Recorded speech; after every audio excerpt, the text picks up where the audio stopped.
Hey everybody, this is Dan. Today I'd like to share another chess puzzle with you guys. I came upon this game, which was played very recently. It was played, I think, within the last month. And the player who played white was a grandmaster named Ivanchuk. I'm not sure about the pronunciation of the name, but anyway, I came upon this game when I was looking through some of the reporting at a really awesome online chess magazine called Chess Vibes. So if you guys want to check out some really nice reports on kind of what the master players are up to, big tournaments that are going on around the world, Chess Vibes is a really cool resource for that. So check it out at chessvibes.com, and there's a link in the description to the video. So anyway, you can see in this position that the game had come into an ending in which white has a knight and a bishop and a king, and black has just the king plus one pawn. So very simplified position, but of course in chess, just because there are only a few pieces left on the board doesn't mean that it's not really complicated. I'm actually offering this to you guys as kind of a visualization calculation exercise. So this is a checkmate in 8 moves for white, and it's actually completely forced and completely clear. Every move that white makes allows black only one move in response, so it's completely forced, but it is pretty difficult at first to see it all the way through, and I won't go into all the subtleties of the endgame here. Just kind of want to use this as an opportunity to go through it once and then give you guys a chance to see if you can go back to the beginning afterwards and visualize the sequence in your head.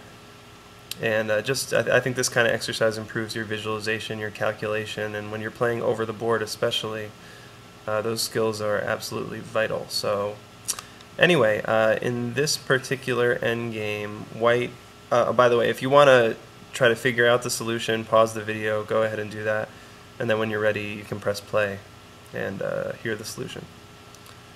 Okay, so the first move for white, and I'll go through this relatively quickly. The first move for white is king to h6, which leaves black with only one move in response, which is king to g8. Okay, the second move, king to g6, which also leaves black only one move in response. Since the knight is blocking the king from moving to the f-file, the king is forced to go back to h8. The third move for white is knight to g5. Okay, this again leaves black with only one reply, which is to shuttle the king back to g8. The fourth move for white is knight to h7.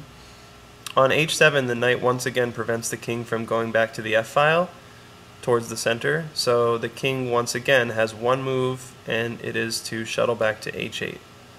So these kind of subtle repositioning moves on white's part are not that easy to find, but anyway, let's keep following the line and then we'll go back. Okay, so white continues with king to h6, which allows black only one reply again, which is king to g8. And white continues here by playing bishop check on e6, and once again that knight on h7 is still preventing black from moving towards the center. So again, black's king goes back to h8. Now white plays knight to f8, and you'll see that what this does is actually places black's king in a stalemated position. But because black has that pawn on h4, black is actually able to make a move, and so the game is not drawn. And the move that is made, of course, is pawn to h3. And from here, white plays knight to g6, and this is checkmate.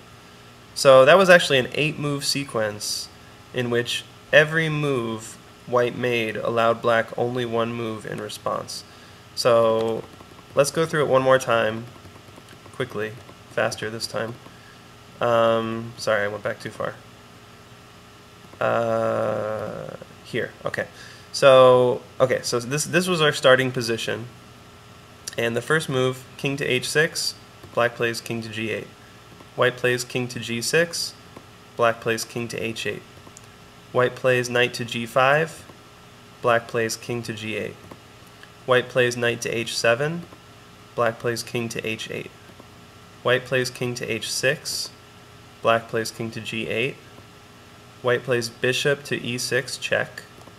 Black plays king to h8. White plays knight to f8. Black plays pawn to h3. And white plays knight to g6, checkmate. Okay? So I think this is a really nice endgame to practice your calculation skills. So what I recommend you do is kind of try to visualize this entire sequence in your head, looking at this starting position. Try to visualize the entire sequence in your head without actually moving the pieces or seeing the pieces moved. And if you'll do this kind of exercise once in a while, it'll really sharpen your ability to calculate variations over the board and kind of see what's going to happen a little bit more deeply than maybe you could before. So that's what I recommend you do with this. And it's also just a really elegant endgame checkmating pattern. Very, very expertly played by a grandmaster. So anyway, that's the puzzle for today, and I hope you guys enjoyed it. I will make another video soon, and I, as always, appreciate any feedback, any comments. I'd love it if you guys would subscribe. If you know anybody who might be interested, feel free to pass this video or just pass my channel along to them. And again, thanks so much for the support. I really appreciate it.